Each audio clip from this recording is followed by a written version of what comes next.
kelompok 2 John Dalton. Di sini kami akan memaparkan hasil diskusi kami untuk memenuhi tugas Mabim jurusan Pendidikan Fisika tahun 2024. Perkenalkan, saya Destri dengan NPM 242153111001 dan rekan saya Rasma Alia dengan nomor NPM 242153111012. Saya Elisa Bicina dengan NPM 242153111043. Saya Erin Rusalani dengan NPM 242153111063.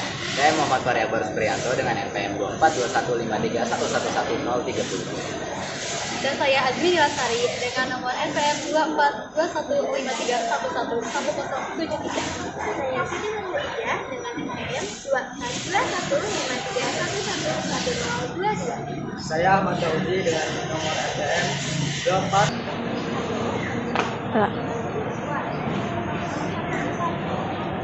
Halo teman-teman, oke, di video kali ini kami akan membahas tentang SDGs atau Sustainable Development Goals. Apa yang kalian ketahui tentang SDGs?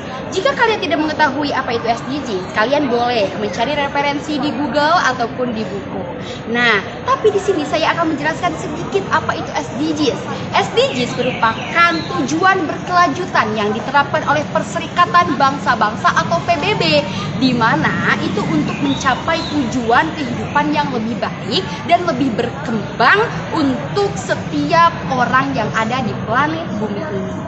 Dan untuk SDGs ini memiliki 17 tujuan, tetapi yang akan dibahas itu ada satu, yaitu pendidikan berkualitas. Kenapa sih harus dibahas tentang pendidikan berkualitas? Karena kami sebagai mahasiswa itu perlu mendapatkan pendidikan yang baik, pendidikan yang merata. Tetapi di Indonesia ini banyak sekali kasus-kasus pendidikan yang kurang merata, seperti kurikulum yang saat ini kita gunakan, seperti itu. Dan untuk itu kalian perlu menonton video ini dengan baik sampai akhir. Oke, jangan lupa. Halo guys, di sini saya akan menjelaskan tentang pengertian pendidikan berkualitas itu sebenarnya seperti apa sih. Nah, di sini saya akan menjelaskan di sini. Pendidikan berkualitas adalah pendidikan yang dapat menghasilkan lulusan yang berkualitas juga, baik secara akademik maupun secara non akademik. Pendidikan berkualitas juga dapat membentuk manusia yang berkarakter, berakhlak mulia dan juga cerdas. Karena pendidikan berkualitas dapat meningkatkan kesejahteraan anak, membantu anak-anak memecahkan masalah sehari-hari, dan mempersiapkan masa depan serta membantu negara untuk maju dan mempunyai daya saing. Selain itu ada beberapa faktor yang mempengaruhi kualitas pendidikan, antara lain kurikulum, fasilitas pendidikan, aplikasi teknologi, dan komunikasi dalam pendidikan, dan juga sumber daya manusia. Dari sini ada beberapa cara meningkatkan kualitas pendidikan, antara lain kolaborasi antar sekolah dan komunitas, pengembangan kurikulum yang relevan dan juga dinamis, ada juga peningkatan kualitas pengajaran melalui pelatihan guru, dan juga yang terakhir memberikan dukungan dan bantuan kepada siswa yang membutuhkan.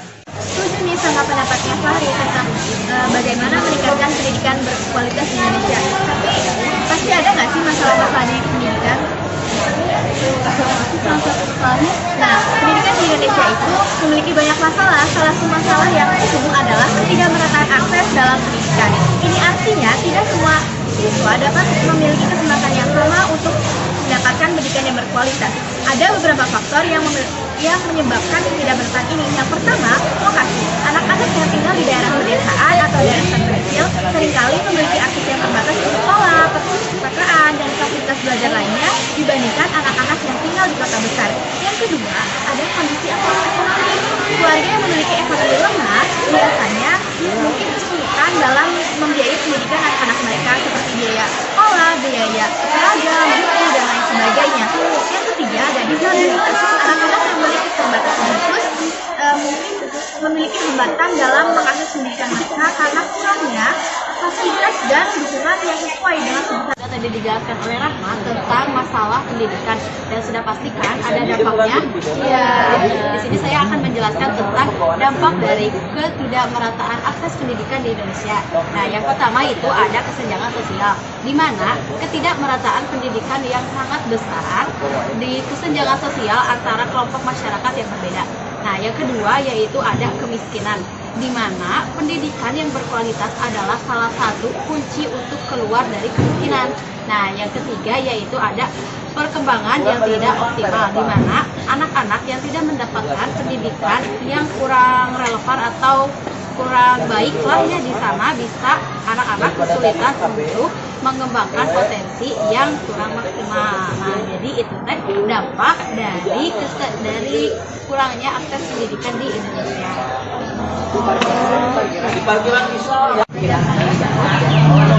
Ada solusi mengatasi masalah ini. Jadi yang pertama itu yaitu pemerataan fasilitas. Jadi pemerintah tuh perlu melakukan peningkatan kuantitas dan juga kualitas fasilitas pendidikan, termasuk di wilayah yang kurang terjangkau gitu, kayak wilayah yang terpencil gitu. Dan yang kedua yaitu beasiswa dan juga bantuan.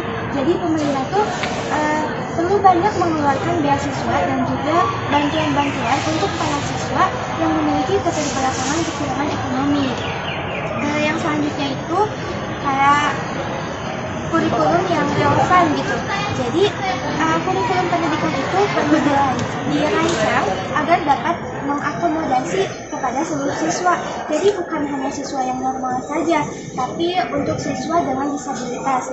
Nah, dan yang terakhir itu ada pelatihan terhadap guru. Jadi untuk mendapatkan pendidikan yang berkualitas, tentunya itu seorang pendidiknya juga harus berkualitas kan? Ya.